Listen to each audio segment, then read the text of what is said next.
আসসালামু আলাইকুম রহমতুল্লাহ বরকাতু। আশা করছি সকলেই ভালো আছেন, আলহামদুলিল্লাহ। যারা আমাদের এই কোর্সে যুক্ত হয়েছেন তাদেরকে অসংখ্য ধন্যবাদ। আল্লাহ তাআলা সকলকে কবুল করুন এবং এই কোর্স থেকে যথাযথ ফায়দা হাসিল করার তৌফিক দান করুন, আমিন। আমাদের কোর্সের নাম হচ্ছে বিশুদ্ধ ইসলাম শিক্ষা কোর্স। কোর্সে ঢোকার পূর্বে আমরা আমাদের কোর্স সম্পর্কে কিছু জেনে নেব ইনশাআল্লাহ। প্রথমেই আমরা আমাদের পরিচয় দিয়ে নিয়ে শুরু করছি। আমার নাম আল আমিন, আমি মিশর থেকে বলছি। আমি মিশরে আল আজহার ইউনিভার্সিটিতে পড়াশোনা করছি, আলহামদুলিল্লাহ। আমাদের প্রতিষ্ঠানের নাম হচ্ছে আসোফা ইনস্টিটিউট।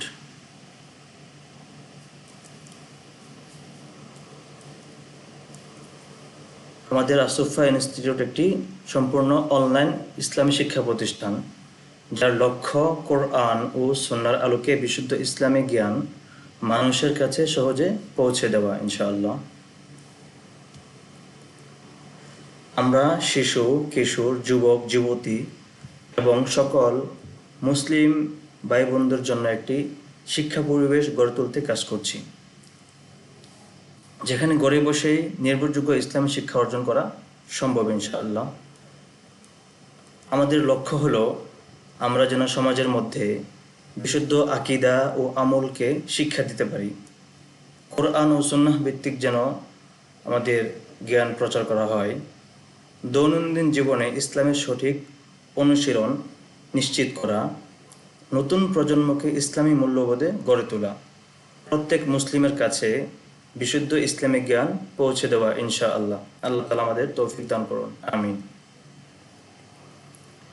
আমাদের উদ্দেশ্য হলো সকলের জন্য সহজ ও মানসম্মত ইসলামী শিক্ষা নিশ্চিত করা। নামাজ, কালিমা, সূরা ও প্রয়োজনীয় দোয়া শিক্ষা দেওয়া, যেটা আমরা আমাদের এই কোর্সের মূল বিষয় হিসাবে আমরা সিলেক্ট করেছি। তারপর আমাদের মৌলিক ইসলামিক জ্ঞান ও মাসআলা আমরা এখানে শিখবো ইনশাআল্লাহ। অনলাইনের মাধ্যমে বিশ্বব্যাপী বাংলা ভাষাভাষী মুসলিমদের কাছে পৌঁছে দেওয়া হয়েছে আমাদের দায়িত্ব। আমরা ইনশাআল্লাহ আমাদের অনলাইন প্ল্যাটফর্মের মাধ্যমে সারা বিশ্বের মুসলিমদের কাছে এবং অমুসলিমদের কাছেও আমরা আমাদের ইসলামের দাওয়াত, দ্বীনের দাওয়াত পৌঁছে দেওয়ার চেষ্টা করে যাচ্ছি। আল্লাহ তাআলা আমাদেরকে কবুল করুন, আমিন। আমাদের কার্যক্রম আপাতত সম্পূর্ণ অনলাইনে রয়েছে। আমরা এখনো অফলাইনে কার্যক্রম শুরু করিনি, যেহেতু আমি দেশের বাইরে আছি। তো সম্পূর্ণ কার্যক্রম আমরা অনলাইনে পরিচালনা করে আসতেছি দীর্ঘদিন ধরে, আলহামদুলিল্লাহ। আমাদের যারা শিক্ষক রয়েছেন, আলহামদুলিল্লাহ, আমি সহ যারা আছেন তারাই সকলেই মিশরের আল আজহার ইউনিভার্সিটিতে পড়াশোনায় অধ্যয়নরত আছেন এবং সৌদি আরব থেকে মদিনা ইউনিভার্সিটিতে অধ্যয়নরত আছেন, আলহামদুলিল্লাহ। আমাদের এই কোর্সের জন্য আমরা নির্ধারিত টাইম আমরা সিলেক্ট করেছি, যেটা ইতিপূর্বে আপনার গ্রুপে দেখেছেন। আমরা আমাদের এই মহিলা ব্যাচের ক্লাস করব নিয়মিত প্রতিদিন বাংলাদেশ টাইম সন্ধ্যা 8টা থেকে ইনশাআল্লাহ। যারা আমাদের কোর্সে ফার্স্ট টু লাস্ট নিয়মিত থাকবেন, আমরা ইনশাআল্লাহ কোর্স শেষে তাদেরকে মানসম্মত সনদ প্রদান করব ইনশাআল্লাহ। আল্লাহ তাআলা আমাদেরকে এই কোর্সের শুরু থেকে শেষ পর্যন্ত পুরো একটি মাস আমাদেরকে একসাথে থাকার তৌফিক দান করুন, আমিন।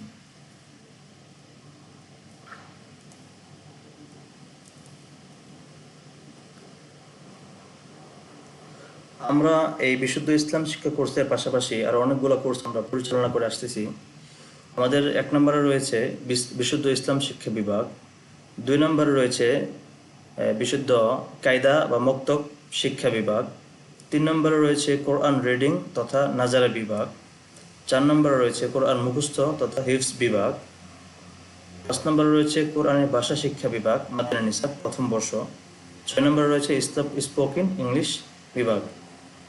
জি, তারপর আমাদের একটাই স্লোগান, সেটা হচ্ছে বিশুদ্ধ জ্ঞান অর্জন করা এবং আমলকে শুদ্ধ করা। বিশুদ্ধ জ্ঞান অর্জন করতে হবে, শুধু সেখান থেকে মন চাইলেই জ্ঞান নেওয়া যাবে না। বিশুদ্ধ উৎস থেকে বিশুদ্ধভাবে ইসলামিক জ্ঞানটাকে অর্জন করতে হবে, সেই অনুযায়ী পরিশুদ্ধভাবে আমল করতে হবে ইনশাআল্লাহ। তাহলে আমাদের আমল কবুল হবে। আল্লাহ রাসূল সাল্লাল্লাহু আলাইহি ওয়াসাল্লাম বলেছেন, আখলিস দীনাকা ইয়াকফিকাল আমালুল কালিল। বিশুদ্ধভাবে দিনকে অর্জন করো, তোমার দিনকে বিশুদ্ধ করো, তাহলে তোমার জন্য অল্প আমলে যথেষ্ট হবে। ইয়াকফিকা আল আমালুল কালিল, অল্প আমলে যথেষ্ট হবে। আমরা যদি আমাদের দিনকে বিশুদ্ধ না করেই যেখান থেকে সেখান থেকে আমরা ইসলামটাকে গ্রহণ করি, অমুক তমুক বাণী থেকে আমরা কথাটাকে গ্রহণ করি, তাহলে কিন্তু আমাদের এই ইসলামটা আমাদের পালন সুন্দর করে হবে না। এই জন্য বিশুদ্ধ উৎস থেকে, বিশুদ্ধভাবে ইসলামের মূল উৎস কোরআন ও হাদিস থেকে আমাদেরকে ইসলামটাকে বের করে সেই অনুযায়ী আমল করতে হবে। আল্লাহ তাআলা আমাদের তৌফিক দান করুন। জি, তারপরে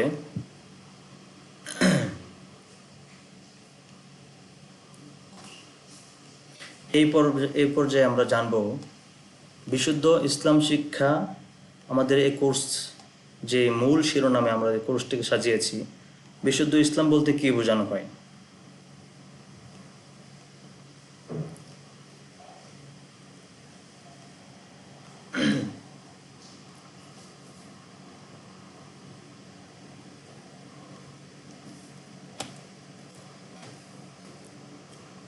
বিশুদ্ধ ইসলাম খুবই গুরুত্বপূর্ণ একটি শিরোনাম।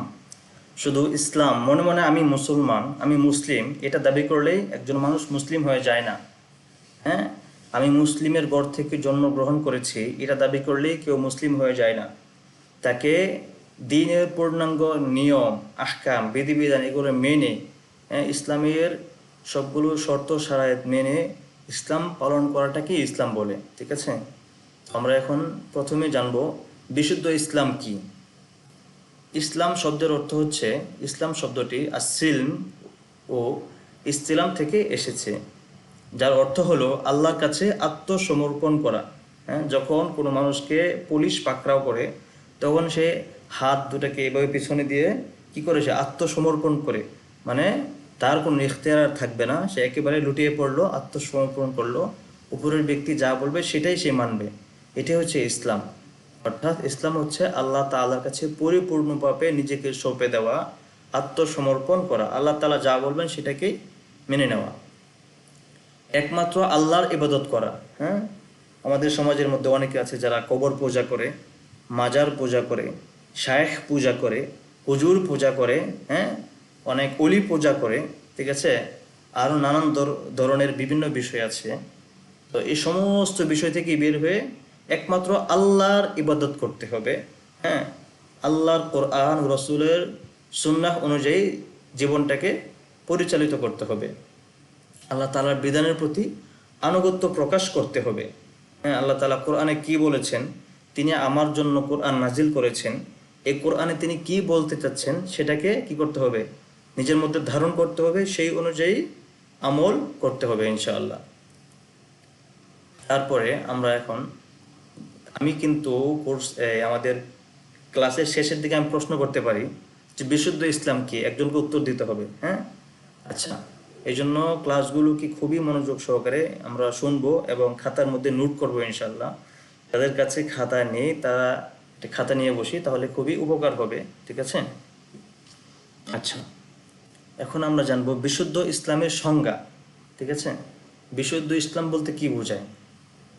বিশুদ্ধ ইসলাম হলো সেই ইসলাম যা আল্লাহর কিতাব তথা কোরআন এবং রাসূল সাল্লাল্লাহু আলাইহি ওয়াসাল্লামের সহিহ সুন্নাহ অর্থাৎ হাদিস অনুযায়ী সাহাবায়ে কেরামের বুঝ অনুসারে পালন করা হয়।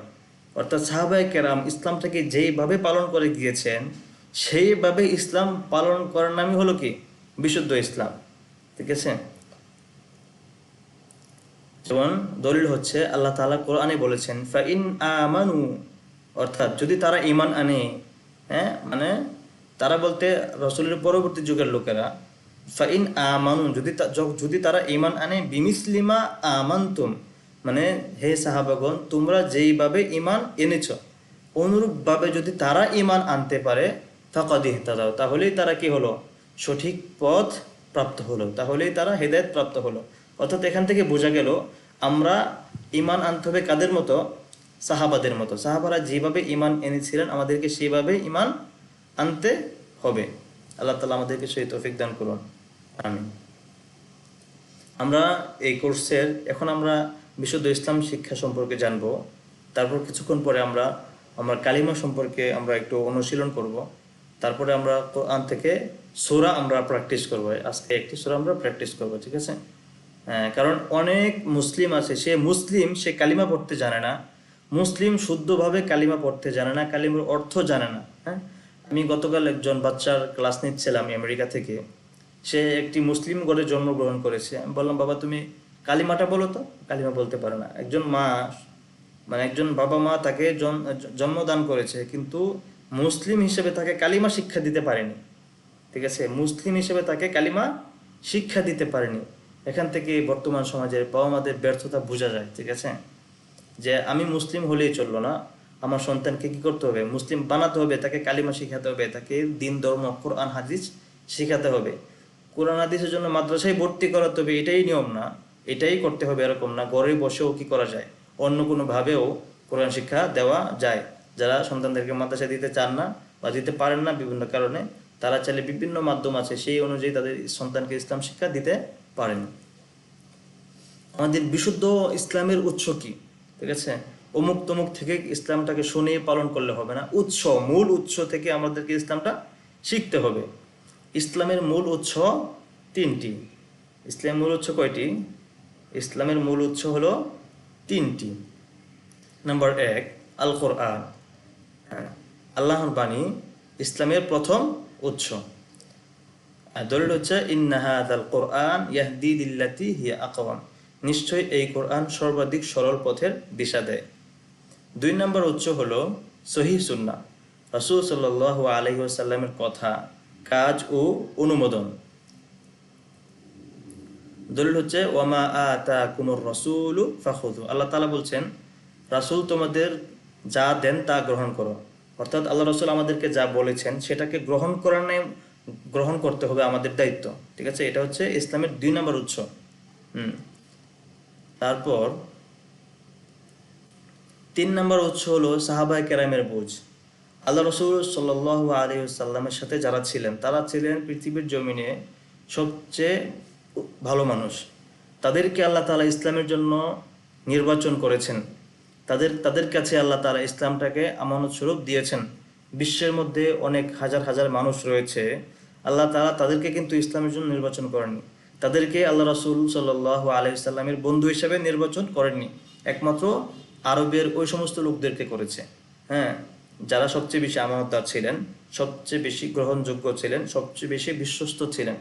এজন্য ইসলামের তৃতীয় উৎস হয়ে গিয়েছে সাহাবায়ে কেরামের বুঝ, তথা তারা ইসলামটাকে যেইভাবে বুঝেছে আমাদেরকে সেইভাবে বুঝতে হবে। তারা যেইভাবে পালন করেছে আমাদেরকে সেইভাবে পালন করতে হবে, তাহলে আমরা দুনিয়া ও আখিরাতে সফলতা অর্জন করতে পারবো ইনশাআল্লাহ। তারাই কোরআন সুন্নাহ সবচেয়ে ভালো বুঝেছেন। দলিল হচ্ছে আল্লাহ রাসূল সাল্লাল্লাহু আলাইহি ওয়াসাল্লাম বলে গিয়েছেন খায়রুন নাসি করনি, সর্বোত্তম মানুষ হলো আমার যুগের মানুষ। আল্লাহ রাসূল কি বলেছেন? সর্বোত্তম মানুষ হলো আমার যুগের মানুষ, তথা তৎকালীন যুগে যারা আল্লাহ রাসূলের বন্ধু ছিলেন, যারা আল্লাহ রাসূলের সাহাবী ছিলেন, আল্লাহ রাসূলের সাথে থাকতেন, ঠিক আছে? তারাই হলো সর্বোত্তম মানুষ আল্লাহ রাসূলের বাণী অনুযায়ী। আমাদের বিশুদ্ধ ইসলামের বৈশিষ্ট্য হলো কোরআনের অনুসরণ করা, সহিহ সুন্নাহর অনুসরণ করা, সাহাবাদের পথ অনুসরণ করা, শিরক মুক্ত আকীদা গ্রহণ করা, বিদআত মুক্ত ইবাদত করা। একটু পয়েন্ট, এটা আমাদের ক্লাস শেষে আমরা প্রশ্ন রাখবো ইনশাআল্লাহ, মনে রাখবেন ইনশাআল্লাহ। তারপরে আমাদের বিশুদ্ধ ইসলামের মূল নীতি কি?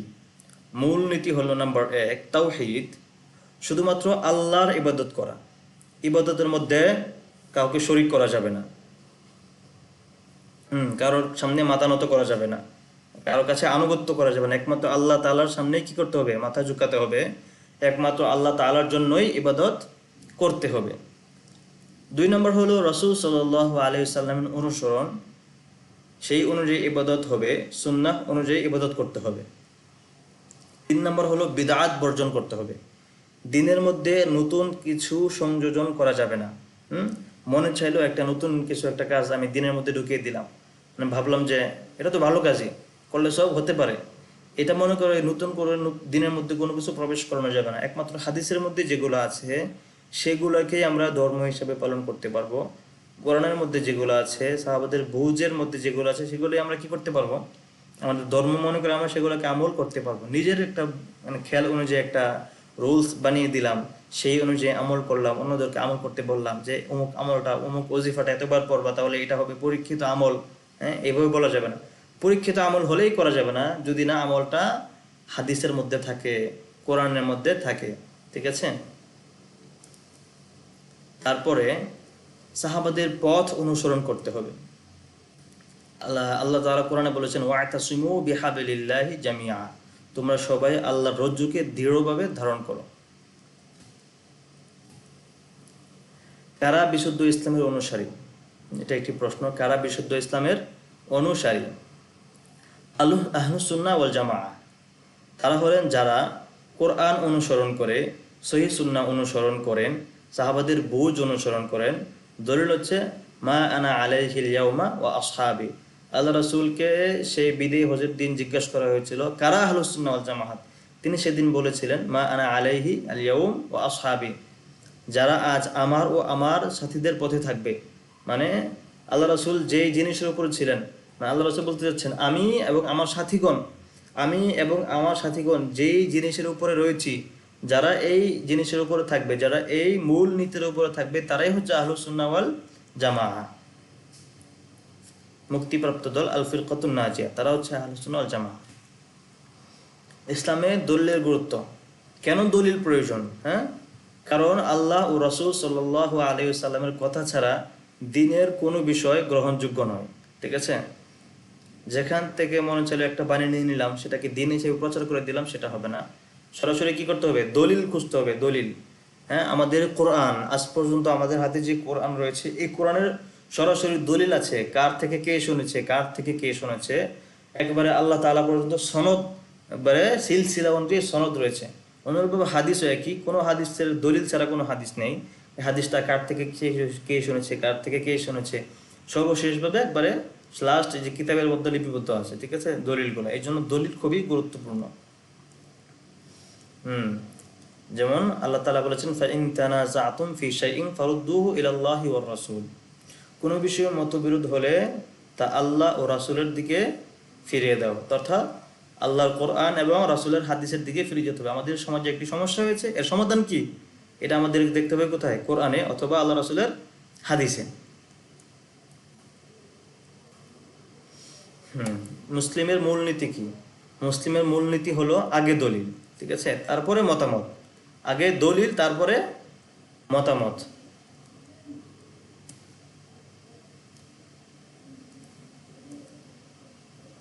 এখন আমরা জানবো বিশুদ্ধ আকীদা কাকে বলে।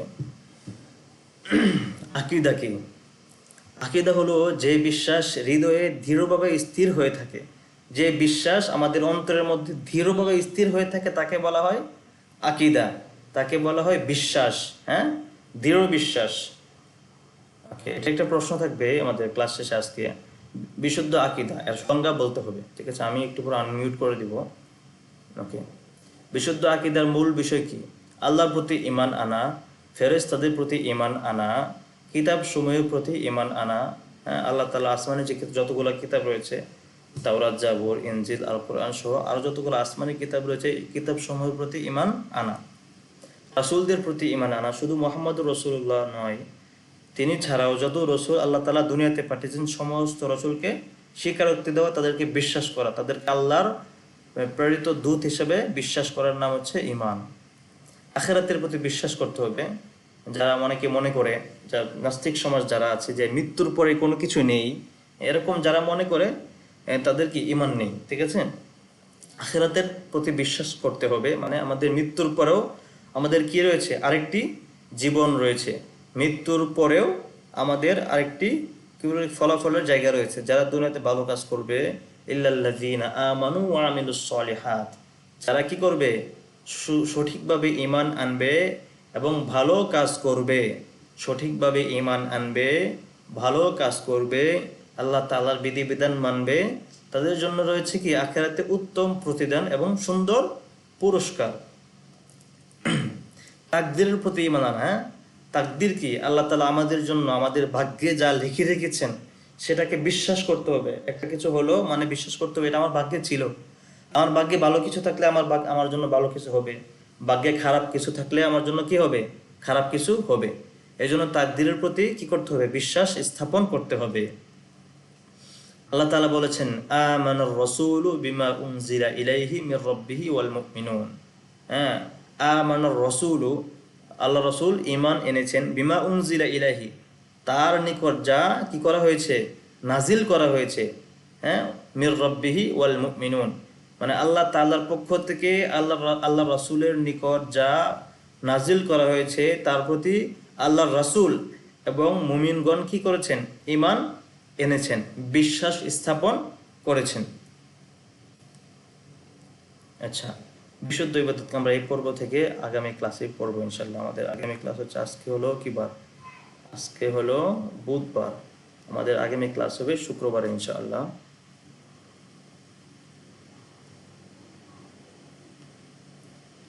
এখন আমি আনমিউট করে দিব।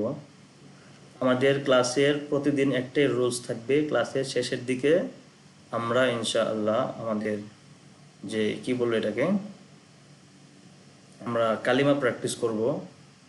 তারপরে হচ্ছে আমরা একটা সূরা দৈনিক মাস্ক করব ইনশাআল্লাহ, যাতে আমাদের সূরাগুলো শুদ্ধ হয়ে যায়। অনেকে আছেন মুসলিম কিন্তু সুন্দর করে কালিমা বলতে পারে না, সুন্দর করে কি করতে পারে না, আপনার ওই একটা সূরা তেলাওয়াত করতে পারে না। জি, মাইক্রোফোন অন করা হলো। আমি দু একটা প্রশ্ন করব এখান থেকে, তারপর আমরা চলে যাব আমাদের কি পড়বে, কালিমা এবং কোরআন প্র্যাকটিস পড়বে। জি, এখন আমরা চলে যাব আমাদের মেইন পড়বে, সেটা হচ্ছে কালিমা। আমরা মুসলিম হিসাবে আমাদের প্রত্যেককে কালিমা জানতে হবে, অন্তত দুইটি কালিমা, কালিমা তয়্যিবা, কালিমা শাহাদা। ঠিক আছে, এই দুইটা জানতেই হবে।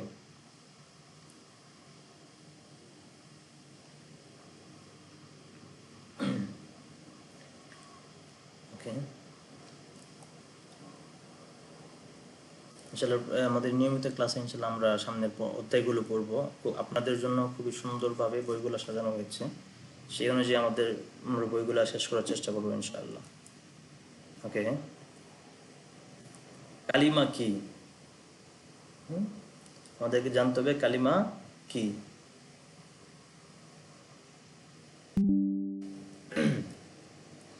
কালিমা শব্দের অর্থ হলো বাক্য বা বাণী। কালিমা শব্দের অর্থ কি, বাক্য বা বাণী। ইসলামে কালিমা বলতে এমন একটি মহান বাক্যকে বোঝায় যার মাধ্যমে মানুষ ইসলামে প্রবেশ করে, যার মাধ্যমে মানুষ ইসলামে প্রবেশ করে, মানে যেই বাক্যটা পড়লে মানুষ কি করবে, মুসলিম হবে, সে ইসলামে প্রবেশ করবে, এবং আল্লাহর একাত্মবাদ এবং রাসূল সাল্লাল্লাহু আলাইহি সাল্লামের রিসালাতে সাক্ষ্য প্রদান করে। অর্থাৎ এই কালিমা পড়ার মাধ্যমে একজন মানুষ কি করে, আল্লাহ তাআলা যে এক এটার ঘোষণা দেয়, এবং আল্লাহ তাআলা যে আসমান থেকে আমাদের জন্য কোরআন পাঠিয়েছেন, রাসূল পাঠিয়েছেন, এটার সাক্ষ্য প্রদান করে। ঠিক আছে, ইসলামের মূল ভিত্তি হলো লা ইলাহা ইল্লাল্লাহ মুহাম্মাদুর রাসূলুল্লাহ। মূল ভিত্তি কি, প্রশ্ন থাকবে ইসলামের মূল ভিত্তি কি, আমি প্রশ্ন করব, একটু পরে বলতে হবে। ইসলামের মূল ভিত্তি হলো লা ইলাহা ইল্লাল্লাহ মুহাম্মাদুর রাসূলুল্লাহ, শুদ্ধভাবে বলতে হবে। আল্লাহ ছাড়া কোনো সত্য উপাস্য নেই। হ্যাঁ, মুহাম্মদ সাল্লাল্লাহু আলাইহি সাল্লাম আল্লাহ তাআলার বার্তাবাহক, যিনি আল্লাহ তাআলার বার্তাটাকে দুনিয়াতে নিয়ে এসেছেন, যার মাধ্যমে আমরা আল্লাহ তাআলার বার্তা আমাদের কাছে পেয়েছি, ওনাকে বলে রাসূল। আচ্ছা, তারপর কালিমার গুরুত্ব। এক, ইসলামে প্রবেশের চাবিকাঠি। কালিমা কি, কালিমা হচ্ছে এক ইসলামে প্রবেশের চাবিকাঠি। অর্থাৎ ইসলামে প্রবেশ করতে হলে, একজন মানুষকে মুসলিম হতে হলে নাম্বার ওয়ান কি করতে হবে, তাকে কালিমা জানতে হবে। যে ব্যক্তি আন্তরিকভাবে কালিমা পাঠ করে এবং তা বিশ্বাস করে, সে ইসলামে প্রবেশ করে। হ্যাঁ, মন থেকে, অন্তর থেকে, দৃঢ় বিশ্বাসের সাথে কি করতে হবে, কালিমা পাঠ করতে হবে, সেটা বিশ্বাস করতে হবে, তাহলে সে কি ইসলামে প্রবেশ করতে পারবে। মুখে মুখে বলে দিলাম লা ইলাহা ইল্লাল্লাহ মুহাম্মাদ, এটা তো হিন্দুরা বলতে পারে, এটা তো বেদুর্মীরাও বলতে পারে কালিমা, বেদুর্মীরা কালিমা শাহাদা বলতে পারে, কিন্তু বললেই তো হলো না, সেটাকে কি করতে হবে, আন্তরিকভাবে, মানে মন থেকে বিশ্বাসের সাথে বিশ্বাসের সাথে, যে আমি বিশ্বাস করতেছি আল্লাহ তাআলা একজন, সারা বিশ্বের মালিক একজন, একমাত্র তাকেই ইবাদত করতে হবে, এটাকে মনে মনে কি করতে হবে, বিশ্বাস করতে হবে, এবং সেটাকে দৃঢ় বিশ্বাসের সাথে পাঠ করতে হবে, হ্যাঁ, মুখে বলতে হবে। তখন কি এটাকে কি বলা হবে, ইসলামে প্রবেশ করলাম, এটা বলা যাবে। 2 নম্বর, সকল নবীর দাওয়াতের মূল বিষয় আমাদের এই কালিমা। হ্যাঁ, আল্লাহ তাআলা যত নবী রাসূল পাঠিয়েছেন সকলকেই এই একটা মূল থিওরি দিয়ে, একটা মূল বিষয় দিয়ে পাঠিয়েছেন। হ্যাঁ, ওয়ামা, আল্লাহ তাআলা বলছেন, ওয়ামা আরসালনা মিন ক্বাবলিকা মির রাসূলিন ইল্লা নূহি ইলাইহি আন্নাহু লা ইলাহা ইল্লা আনা ফা'বুদুন। আল্লাহ তাআলা নবী মুহাম্মদ সাল্লাল্লাহু আলাইহি সাল্লামকে বলতেছেন, ওমা আরসালনা মিন ক্বাবলিকা মির রাসূলিন, হে মুহাম্মদ, আমি তোমার পূর্বে যত রাসূলই পাঠিয়েছি, যত নবী রাসূলকে পাঠিয়েছি, প্রত্যেককে আমি ওহী দিয়েছি যে তোমরা, প্রত্যেককে ওহী দিয়েছি যে আল্লাহ তাআলা ছাড়া কোনো কি নাই, ইলাহ নেই। লা ইলাহা ইল্লা আনা, আমি ছাড়া কোনো ইলাহ নেই। আল্লাহ তাআলা বলতেছেন ফা'বুদুন, সুতরাং তোমরা সকলেই আমার ইবাদত করো। আচ্ছা, কালিমার মর্যাদা, রাসূল সাল্লাল্লাহু আলাইহি ওয়াসাল্লাম বলেছেন, মান কানা আখিরু কালামিহি লা ইলাহা ইল্লাল্লাহ দাখালাল জান্নাহ। অর্থাৎ যেই মানুষের জীবনের সর্বশেষ বাক্য হবে লা ইলাহা ইল্লাল্লাহ, আল্লাহ ছাড়া কোনো ইলাহ নেই, আল্লাহ ছাড়া কোনো উপাস্য নেই, তাহলে সে নিশ্চিত জান্নাতে প্রবেশ করবে। এটা হচ্ছে কালিমার মর্যাদা। তো আমাদের মৃত্যুর পূর্বে যেন আমাদের মুখে কালিমা নসিব হয়, সেই অনুযায়ী আমাদের জীবনটাকে পরিচালনা করতে হবে। কালিমা মুখস্থ জানি তার মানে এই নয় যে আমি মৃত্যুর পূর্বে মুহূর্তে আমি কি করতে পারবো, কালিমা বলে ফেলতে পারবো, এটা কিন্তু এরকম সহজ বিষয় নয়। একমাত্র তারাই মৃত্যুর পূর্বে কালিমা বাক্য পাঠ করতে পারে যাদের প্রতি আল্লাহ তাআলা সন্তুষ্ট থাকেন, যারা পরিপূর্ণভাবে দিনটাকে পালন করেন। যার শেষ কথা হবে লা ইলাহা ইল্লাল্লাহ, সে জান্নাতে প্রবেশ করবে। এটা হচ্ছে হাদিসের রেফারেন্স এখানে রয়েছে, আবু দাউদ এবং শেখ সহিহ আলবানী এটাকে সহি বলেছেন, শেখ আলবানী সহি বলেছেন। কালিমা কেন গুরুত্বপূর্ণ? আল্লাহর একাত্মবাদের ঘোষণা এই কালিমার মাধ্যমে দেওয়া হয়। শিরক থেকে মুক্তির অঙ্গীকার করা হয়। লা ইলাহা, কোনো উপাস্য নেই, লা ইলাহা, ইবাদতের উপযুক্ত কেউ নেই, যার মাধ্যমে কি করা হয়, অঙ্গীকার করা হয়। ইসলামের প্রথম ও প্রধান ভিত্তি হচ্ছে কালিমা। জান্নাতে প্রবেশের অন্যতম কারণ হচ্ছে আমাদের এই কালিমা। ঈমানের মূল ভিত্তি হচ্ছে এই কালিমা। আমাদের করণীয় হচ্ছে নাম্বার 1, কালিমার অর্থ বুঝে বিশ্বাস করতে হবে। কালিমা মুখে বললেই হবে না, অর্থ বুঝে, হ্যাঁ, বিশ্বাস করতে হবে, পাঠ করতে হবে। জীবনের সকল ক্ষেত্রে আল্লাহর আনুগত্য করতে হবে। রাসূল সাল্লাল্লাহু আলাইহি ওয়াসাল্লামের সুন্নাহ অনুসরণ করতে হবে। কালিমার দাবি অনুযায়ী জীবন পরিচালনা করতে হবে। মনে রাখুন, শুধু মুখে কালিমা পড়াই যথেষ্ট নয়। মুখে পড়লাম এটাই কি না, যথেষ্ট না।